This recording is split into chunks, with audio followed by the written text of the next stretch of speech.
Joyride, 1957, a novel of intrigue by J.P. Wasmuller, Chapter 79. About 20 minutes later, a third set belonging to the German agent joined the parade. He was driving a 1957 Mercedes 220S cream-colored cabriolet with a red leather interior. In the front passenger seat was the stunning, long, dark-haired Israeli agent Rebecca. While these five were rolling west, Veronica, the British MI6 agent, and Nora, the New York Times reporter, spent the morning making love, eating, and calling London and New York, respectively. The end result of all this merriment was that the two boarded the Greyhound bus early that afternoon for Missoula and boarded the 6:08 p.m. two-tone green North Coast Limited train. They would arrive in the City of Roses, Portland, Oregon, by 7 a.m. the following morning. By then, Nora would have completed the latest installment of James' story, and Veronica would have completed her 20-page report. They checked into the Benson Hotel on Broadway in Portland, took a long nap, and then grabbed a taxi and dined at the world-famous Ringside Steakhouse. They would leave their work on James' whereabouts until the following day. As the big black Continental sang, Misty was deep in thought. She had seen all of James' maps and had talked, rather listened to him at length. She surmised that he might have headed for Glacier with a little thin black-haired evil nurse, but he realized that though the line from Newport through Alexandria and on into the Canadian border ran right into Glacier Park, the likelihood of any treasure being there was nada, zilcho. She then remembered him mentioning that the line headed into Canada, and the first major town he mentioned was Kelowna. And that was where she would find him, the little nurse, in the trail of the treasure or whatever it was he was after. She reached Garrison, Montana within an hour, but did not realize 3 cars were following her. As she was driving down Main Street, she felt a wetness in her groin. She put her hand down between her legs and then withdrew a bloody finger. She hated her periods. They were extremely heavy for the first 2 days, but then ran on for 5 more days.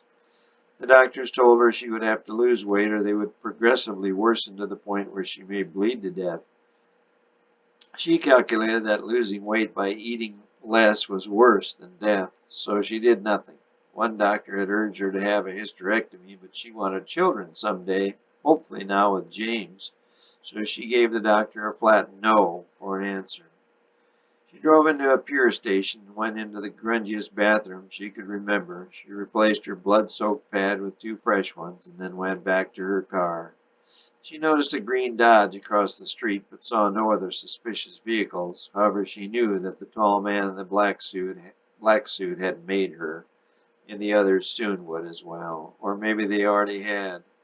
The cabriolet had stopped a block ahead of her, and when she drove out of town, the Dodge and the Mercedes cabriolet followed some distance behind. The T-Bird, however, had not seen her stop. They had no idea what car she was driving, and they rolled on through Garrison toward Missoula. They had just been following the Dodge Hemi. Joyride tried without any luck to keep the Redbird under 90. The little motorized quartet rolled through Montana on Highway 12 to Missoula. Once there, all 4 filled gas at different stations, and then all ate a quick meal at a cafe on Main Street. AJ and BJ were now back in the loop, whatever that loop was. All 6 finished before Misty, who had her usual 7-course meal, no matter where she ate. This one was topped off by apple pie a la mode. She changed pads again and then was off with all 5 followers, each of which she now recognized. Veronica and the reporter were missing, but Misty was sure they too would soon show up. All 4 cars rolled out of Missoula west on U.S. Highway 10 and all eased up to 100 miles an hour.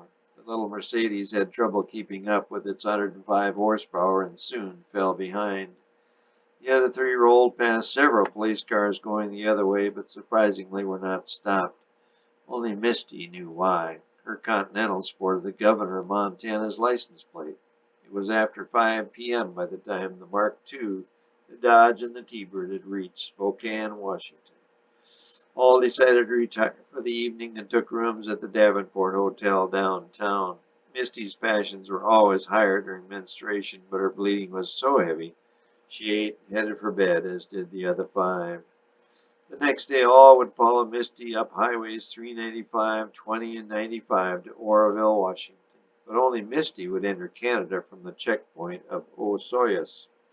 She would then drive on into Kelowna, get a room at the Royal Anne Hotel, and hunt down her rival, the little brunette nurse. The KGB agent was not allowed into Canada at Osoyoos checkpoint, but found an old farm road nearby and drove over the border on to Kelowna. The twins were forced west to Nighthawk entry point, where a sexual favor by BJ easily got them across and on to Kelowna. The German and Rebecca never made it into Canada and headed for Bellingham, Washington, and U.S. Route 99, where they would be in a position to intercept James when he left Canada, something they were sure he would eventually do.